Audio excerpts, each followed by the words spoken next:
అంజీ చెప్తున్నా నాకు వచ్చి, అన్నా మా ఎమ్మెల్యే ఓడిపోయినాను బాగా బాధలున్నాడు, చాలా గెలుస్తా అనుకున్నాడు, ఓడిపోయిండు, బాగా బెదిరించిండు. ఒక ఎమ్మెల్యేనే కాదు తమ్మి, ముఖ్యమంత్రి ఏమో తిరుగుతాండు ఈ ప్రచారంలో, మీరు చూసిర్రు. నాకు తెలిసి చరిత్రలో ఏంటంటే జరగలే. పంచాయతీ ఎలక్షన్లో, సర్పంచ్ ఎలక్షన్లో ముఖ్యమంత్రి తిరగంగా నేనైతే ఎప్పుడు చూడలే.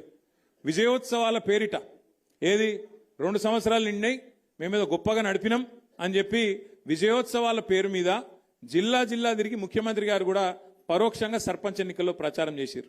ఇక ఎమ్మెల్యేల బెదిరింపులకైతే ఇక అంతులేదు పొంతులేదు. గెలిపియపోతే చూస్తున్నారు మీరు, ఎమ్మెల్యేలు స్పీచ్లే ఇస్తాను ఓపెన్గా, ఇండ్లియా నా ఇంటి ముంగటికి వస్తే మెడల్ పట్టి నూకుతా అని చెప్పి వాళ్ళు మాట్లాడుతూ ఉన్నారు. అట్లా బెదిరించింది. ఇక కొన్ని దగ్గరలో అయితే ఇంకా అన్యాయం. నిన్న నేను సూర్యాపేట జిల్లాకు పోయినా, నల్గొండ జిల్లాకు పోయినా, అక్కడైతే అన్యాయం.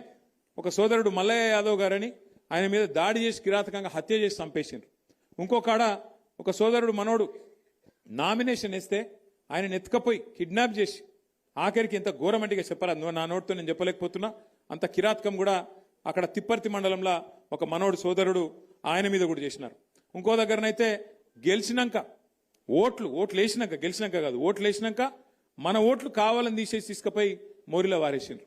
ఇట్లా ఎన్నో కిరాతకాలు చేయంగా కూడా, ఎన్నో రకాలుగా మన వాళ్ళ మీద ఒత్తిడి పెట్టంగా, ఇబ్బంది పెట్టంగా కూడా ఇవాళ రాష్ట్ర వ్యాప్తంగా 2 దశల్లో ఎలక్షన్లు జరిగితే ఈ 2 దశల్లో కూడా ఒక్కొక్క దగ్గర ఒక్కొక్క తిరుగు, కానీ కొన్ని దగ్గరలో 40%, కొన్ని దగ్గరలో 30%, కొన్ని దగ్గరలో 50%, కొన్ని దగ్గరలో 60-70% కూడా గెలిచి సత్తా చాటిన గులాబీ దండుకు, గులాబీ సైనికులకు నేను శిరస్సు వంచి మీకు అభినందనలు తెలియజేస్తా ఉన్నా.